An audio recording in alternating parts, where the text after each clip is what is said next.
What's going on YouTube? Rabe again, and today we're going to be taking a look at Transformers Generations Windblade. This is part of the Thrilling 30, and Windblade here is the fan-created Transformer. Last year there was a poll about who or what all the Transformers fans, first fan-built bot, yep, would like to see, and they chose from a number of different options: the Autobot, Decepticon, what type of vehicle, what type of weapons, and, you know, all that sort of thing. And the end result was a female Autobot jet that uses a sword. And so you get Windblade, and she's had her own series of comics, and I unfortunately haven't read them yet. But overall, I think she looks pretty cool. She's got kind of a, I don't know, very like ninja-esque samurai sort of motif going on here. She's got a nice big sword and a cool jet mode, and basically, oh, Stormfall sword. Okay, her sword has a name. She's got a VTOL jet. Her skills are stupidly unbalanced. And it says, Windblade, when given the opportunity to join the Autobot cause, Windblade jumped at the chance. The Autobots were more than happy to welcome her to their ranks. Her near-telepathic link to the Titan Metroplex is a remarkable power that holds untold potential. Okay. And she is officially number 30 of 30 out of the Thrilling 30, so good luck tracking all those things down.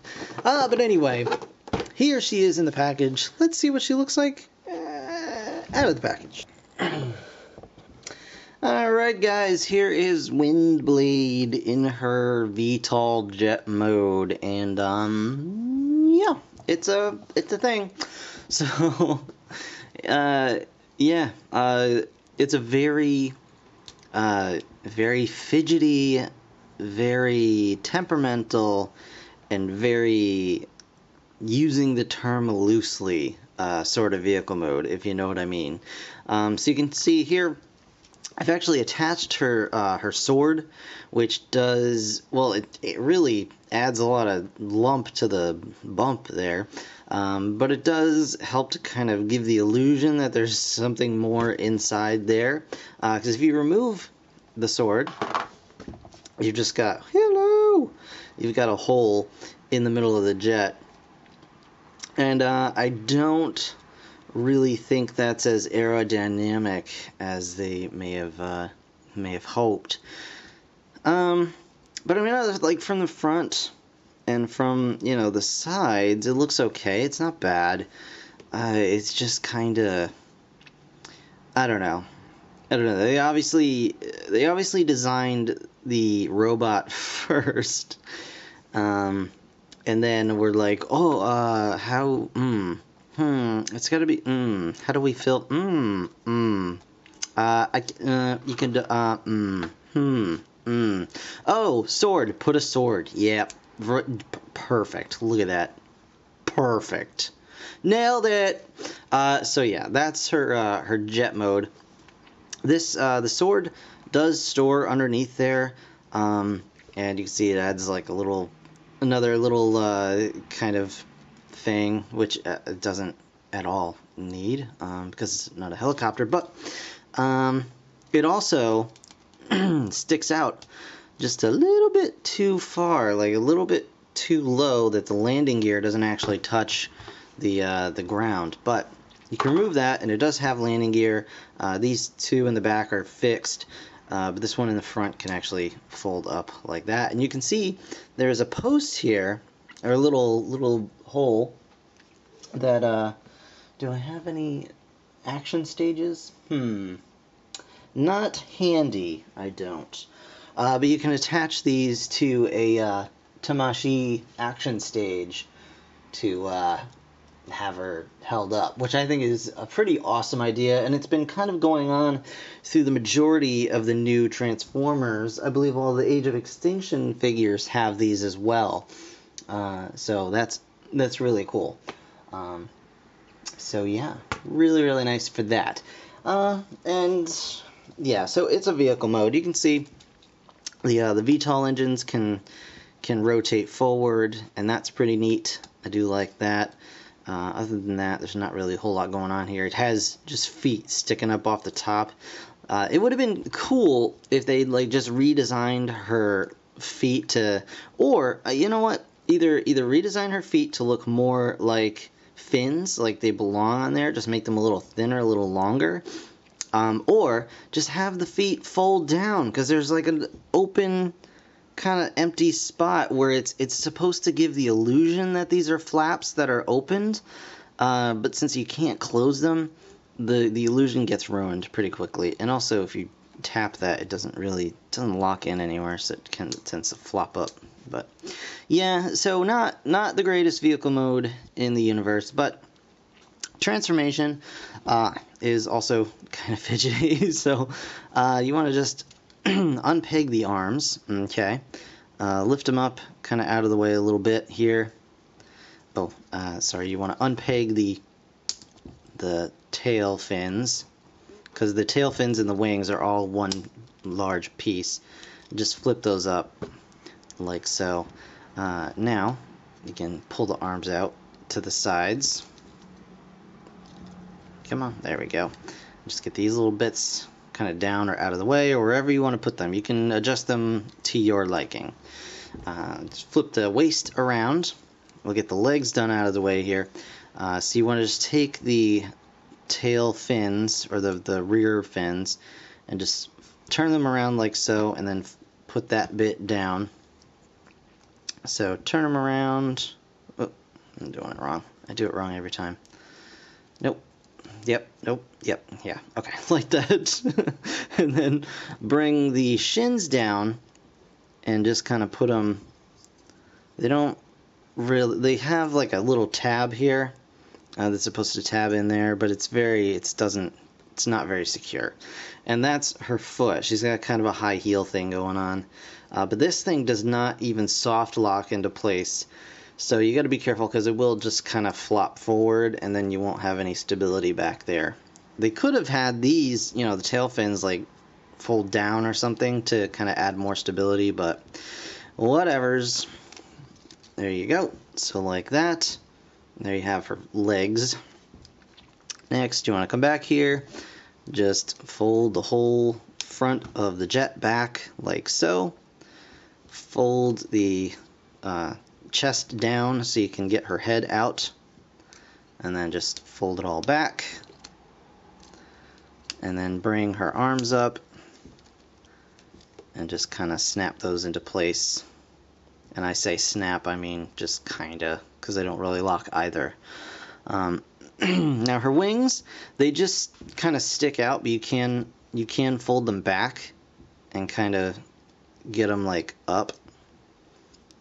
So, you know, she can have a smaller profile, but I think they kind of look decent, at least, you know, partially out. They have a tendency to want to go like to one extreme or the other. They don't really just rotate nicely, but it's okay. You can get decent posability out of those, decent range, I suppose, and just get her shoulders the way you want them, and then her arms. And there you have Windblade, and like I said, her high heel. Yep. So yeah, okay. Yeah, she doesn't stand up, so you want to just fold those forward. Okay, she still doesn't stand up. Okay. So, yeah, so she stands like that. What a fiddly. Oh, this thing's down again. So maybe that's the problem. Okay, alright, that was the problem. Gosh. So there she is. I'm afraid to touch her now, but posability is as follows. Her head is on a ball joint, but they went and made the...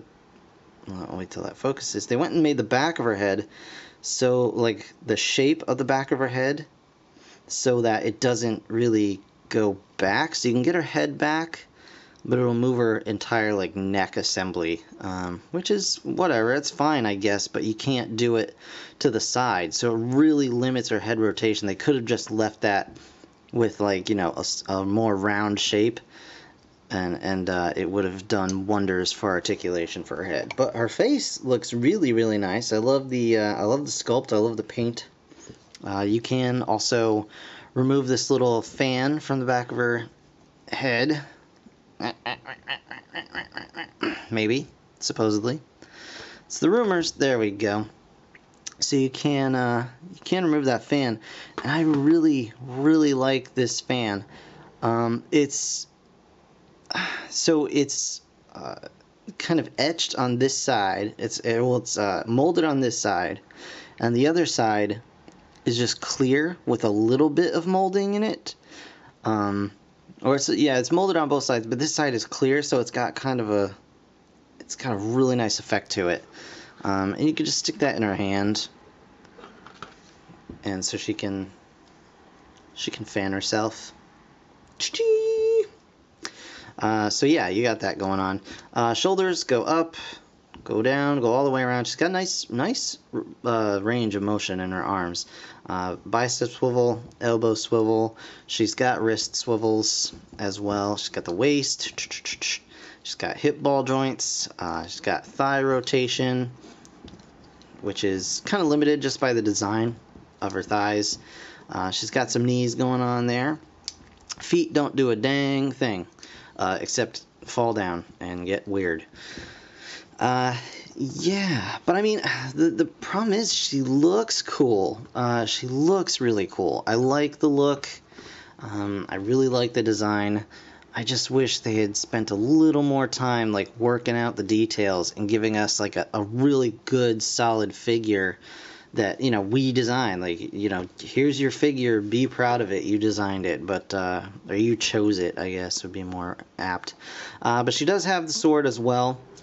It's a really nice sword. It's got a kind of a hard gradient here, but it does have a gradient from purple to clear on the end.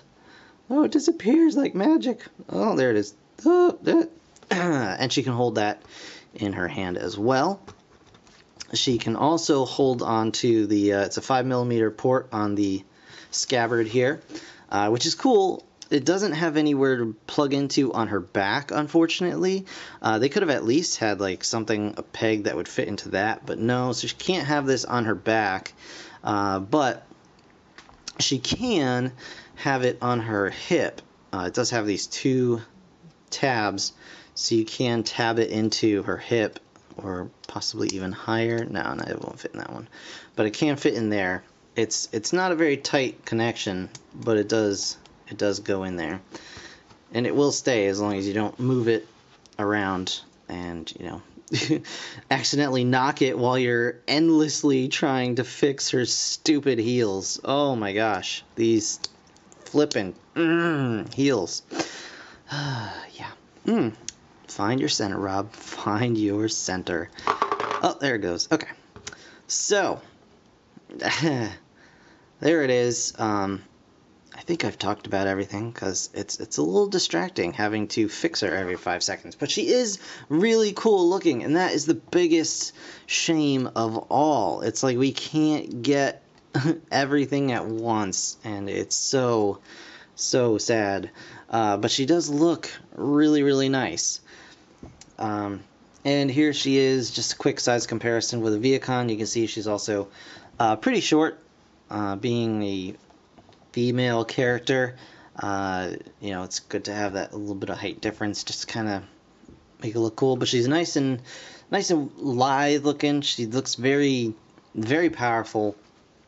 It's just that, man, they really needed to just hammer out some of the finer details, like just even a soft detent back here, just to make these lock into place a little bit, or, you know, just a little more polish on it is all I'm asking for. But overall, I mean, it's cool looking. It's a nice display piece. So if you're not planning on playing with this, go ahead and pick one up. But if your thoughts are more towards the I want to play with my toys end, Windblade, probably not for you. It's gonna drive you crazy. But what are you gonna do? So it gets a big from me. I love how it looks. I just don't love how it stands or plays or looks in vehicle mode. So that's gonna do it for this episode review, guys. I want to thank you so very much for watching as always, and I'll see you guys in the next one. Bye for now.